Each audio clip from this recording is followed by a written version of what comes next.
一口气看完孙中山先生的一生，革命未成的先驱者，他为何被称为国父？1866年，孙中山出生在广东省香山县翠亨村的一个贫苦农民家庭，他是家里的第5个孩子。孙中山出生后，一家人挤在很小的一间泥砖屋里生活。1875年，孙中山进入村塾读书，接受传统教育。小时候的孙中山经常听村中的老人讲述洪秀全和太平天国的故事，农民反抗清朝的那种精神，在幼年的孙中山心里埋下了种子。1878年，孙中山的大哥孙梅在美国夏威夷的贸易岛开办了牧场和商店，孙中山的家庭渐渐富裕起来。1879年，孙中山跟随母亲前往美国檀香山，在孙梅资助下，先后在檀香山、广州、香港等地接受西方式的近代教育。在这样的环境里，美国独立战争和南北战争时代的英雄逐渐走进了孙中山的内心。1882年，孙中山以英文语法全校第2的成绩顺利毕业，夏威夷国王还为孙中山颁发了英文语法奖。3年前还不懂英文的少年，此时已经有了超出常人的先进思想。1883年7月，17岁的孙中山从美国回到家乡。回国后的孙中山对祖国的贫困与落后感到不满，为破除封建迷信，他与同村好友毁坏了北帝庙。这种渎神行为遭到村民的指责，孙中山被迫离开家乡，前往香港求学。1883年12月，中法战争爆发，法国侵略者入侵越南，进而想侵略中国。此次战争，中国不败而败，法国不胜而胜。清军在广西镇南关大败法国侵略者，取得镇南关大捷。清朝在军事上、外交上都处于有利地位，但清政府在整个中法战争的1年多的时间里，担心兵连祸结会激起民变、兵变，因此始终向法国侵略者进行求和，最终被迫签订不平等条约、中法新约。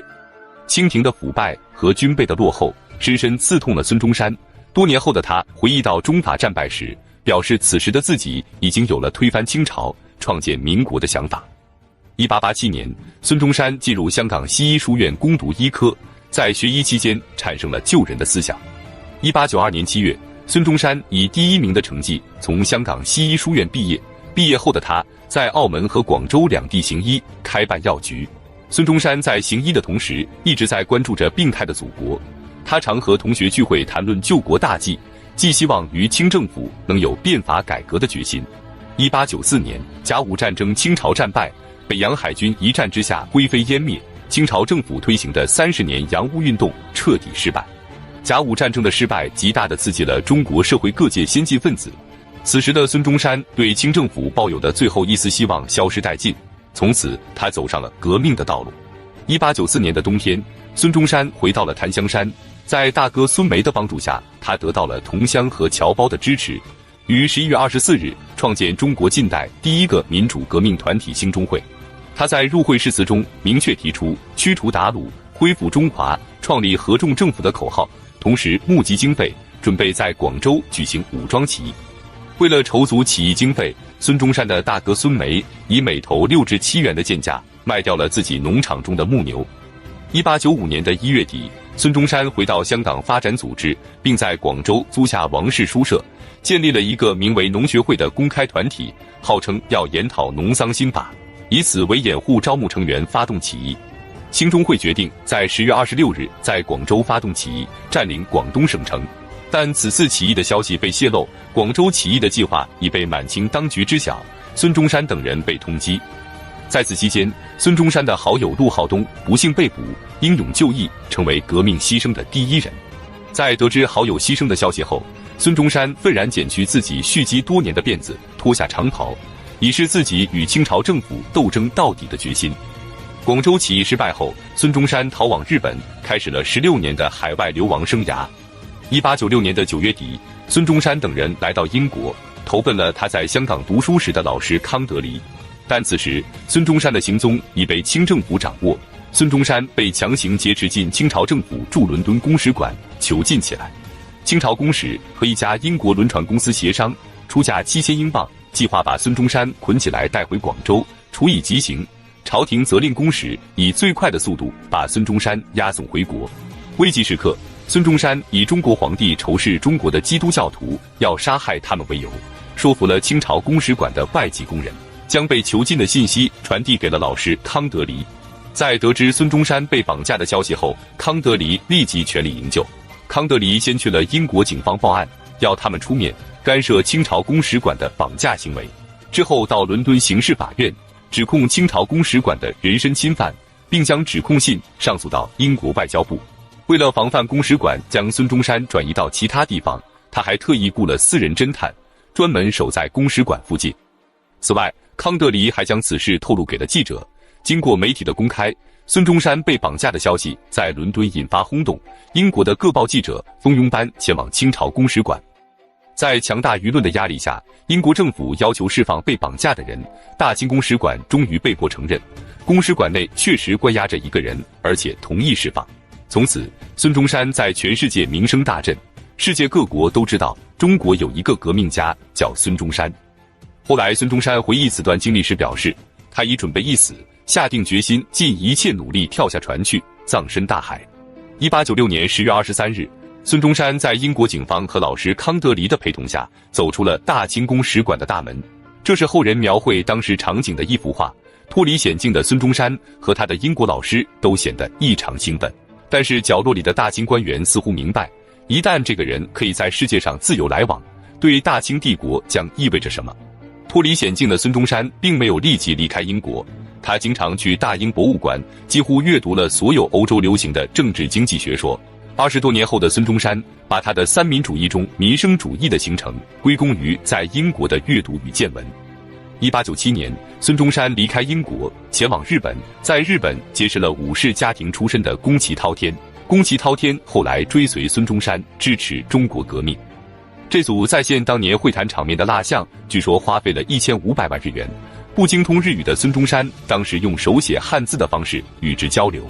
身处逆境的孙中山毫不气馁，他希望日本人士能帮助他在广东再举一旗。孙中山在推翻清王朝的革命生涯中，常年流亡海外，而日本是同他关系最为密切的国家。他曾15次进出日本，在日本累计达到9年之久。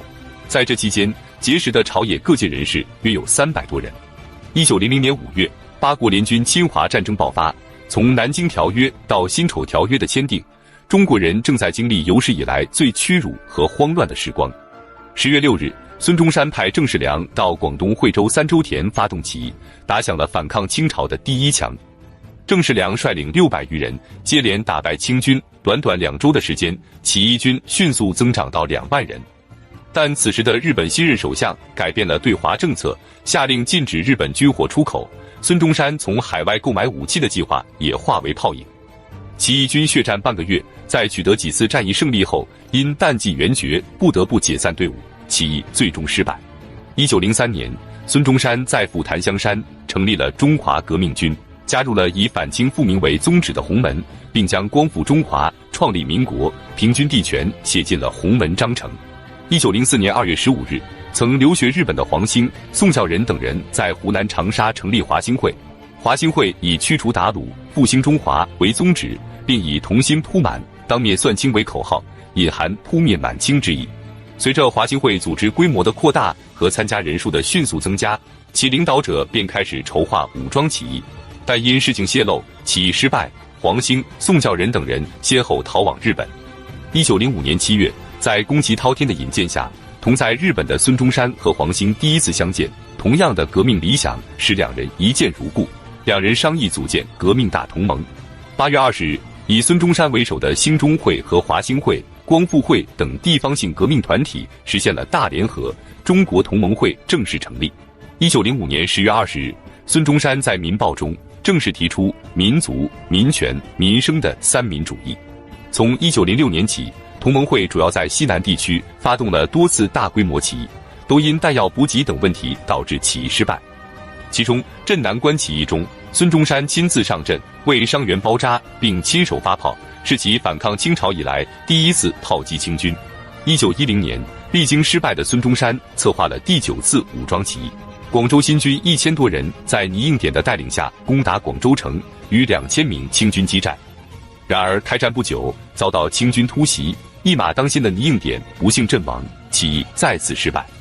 11月13日，孙中山在马来亚槟榔屿决定再次在广州发动起义。并计划在占领广州后兵分两路，向两湖江西及长江流域推进，将起义的烽火燃遍全国。此次起义规模较大，在孙中山等同盟会成员的奔走下，各地华侨纷纷解囊相助。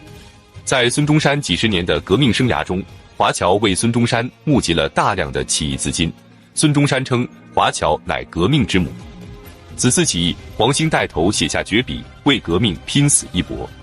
1911年4月27日，黄兴带领先锋120余人，连开3枪，揭开了起义的序幕。但此次起义，除了黄兴率部按时起义外，其余各部均因各种原因未能行动，导致黄兴等人孤军奋战。起义军与清军展开激烈巷战，黄兴右手2指被击断，起义军终因寡不敌众，起义再次失败。1911年5月3日，70几名被捕的起义军在广州被清政府杀害。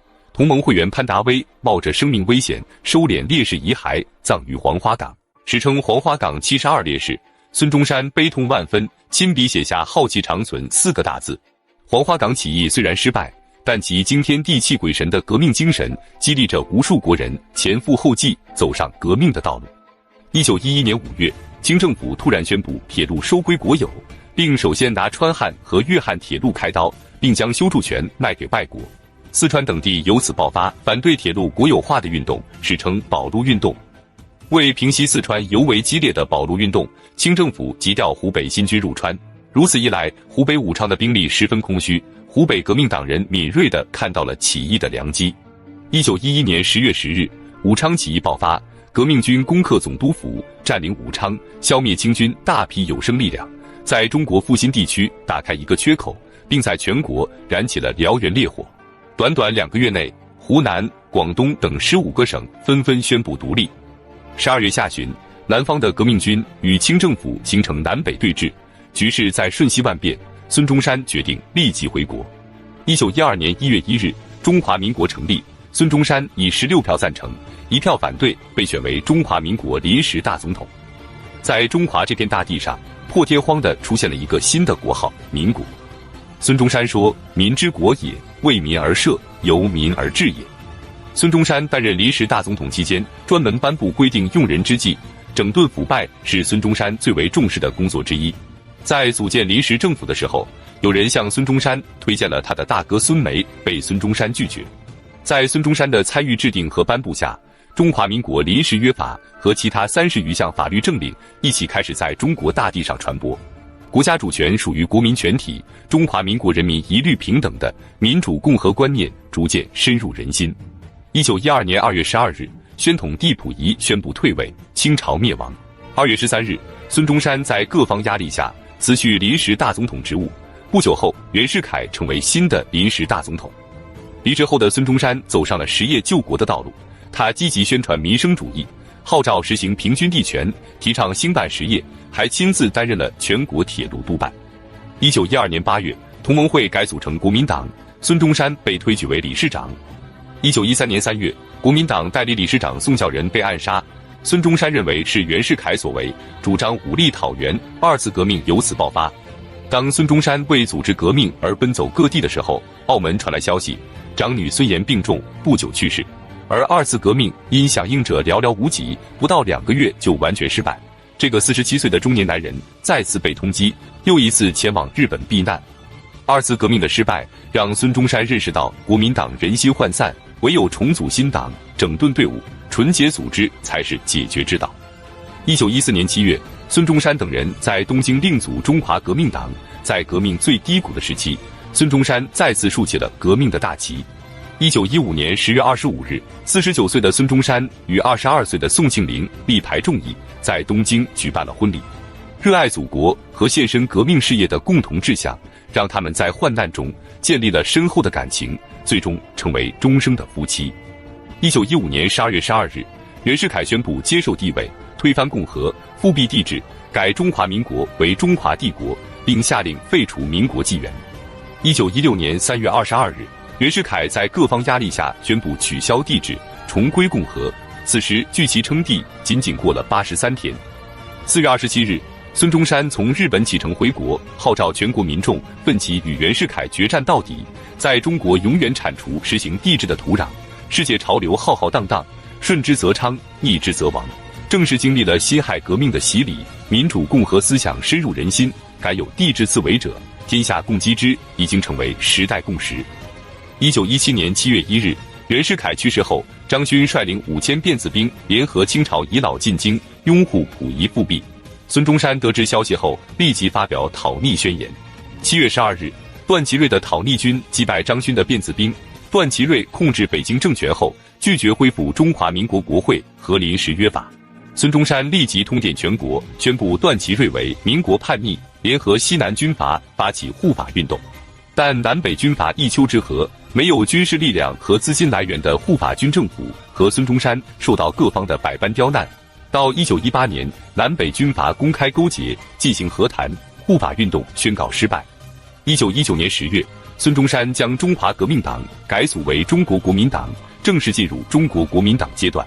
1921年5月5日，孙中山重回广州就任非常大总统，重举护法旗帜。1922年6月16日，孙中山与陈炯明决裂，陈炯明派兵炮轰总统府，孙中山在永丰舰上避难。第二次护法运动再次失败，一次重于一次的失败结局让孙中山愤怒不已，他再次离开广州，前往上海。1923年，孙中山与苏联岳飞发表《孙文岳飞宣言》，孙中山决定接受中国共产党和苏俄的帮助，同时表示服从孙中山的滇桂军队将陈炯明逐出广州。孙中山从上海回到广州，重建陆海军大本营，以大元帅的名义统帅各军。1924年1月20日，中国国民党第一次全国代表大会在广州举行，孙中山以总理身份担任主席，共产党员毛泽东、李大钊等人也参加了此次会议，国共第一次合作自此开始。1924年6月16日，孙中山在共产国际和中国共产党人帮助下创建黄埔军校。黄埔军校极大地影响了中国的历史，为国共两党培养了大量的军事骨干人才，为后来的抗日战争做出了不可磨灭的贡献。1924年10月，冯玉祥、段祺瑞、张作霖先后电邀孙中山北上共商国事，孙中山接受邀请，前往北京，踏上了生命里最后的征程。此次会谈中，孙中山主张废除不平等条约，联俄联共，遭到段祺瑞、张作霖的拒绝。段祺瑞主张继续维持不平等条约，以换取列强的支持。随着谈判的失败，愤怒而又失望的孙中山病情不断恶化。学医出身的孙中山自知大限已至，怀着对亲朋挚爱、对革命同志、对祖国和人民的万般不舍，孙中山留下了家事国事与致苏联3份遗嘱。在国事遗嘱中，他写道：必须唤醒民众及联合世界上以平等待我之民族共同奋斗，鞠躬尽瘁，死而后已，发出了革命尚未成功，同志仍需努力的号召。孙中山终其一生为革命奔走，出生入死，直至临终前仍在高呼和平奋斗救中国。1925年3月12日，孙中山因患肝癌在北京逝世，终年59岁。这位革命伟人走完了他不平凡的一生。看完孙中山的一生，感受一下孙中山的真实声音吧。多年来，是世界上同等的强国，那么为什么我们这个国家现在变成这个地步呢？就是我们这个国民睡着了，我们的中国人应该要赶快想想法子，怎么样来挽救？大家要行动，拿这个革命的主义来救这个中国，拿这个革命的三民主义，就是这个民主主义、民权主义、民政主义，这个就所谓三民主义。